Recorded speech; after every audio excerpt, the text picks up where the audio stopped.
আজ মায়ের বদলে আমি তোমাদেরকে দেখিয়ে দিচ্ছি আজকে দুপুরের জন্য মা ঠিক কি কি রান্না করেছে। প্রথমেই তো সবসময় থাকবেই ভাত। আজকে একটু ভাজা ভুজি বেশি রয়েছে। এই রয়েছে বেগুন ভাজা, যেটা মার জন্য মা করেছে।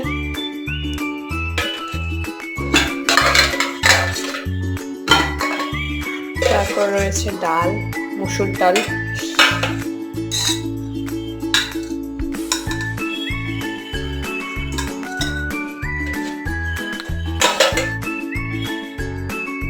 আর রয়েছে আলু ভাজা।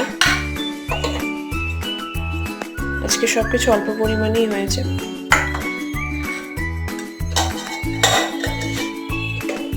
আর এটা তো আমার জন্য, আমি দেখি বুঝে গেছি, টমেটো পোড়া। খুব ভালো লাগে এটা খেতে আমার।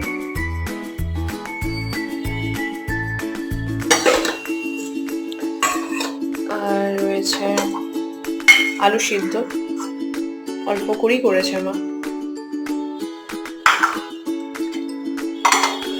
আর রয়েছে আজকে ছোট ছোট ট্যাংরা মাছের চচ্চড়ি, একদম মাখা মাখা চচ্চড়ির মতো।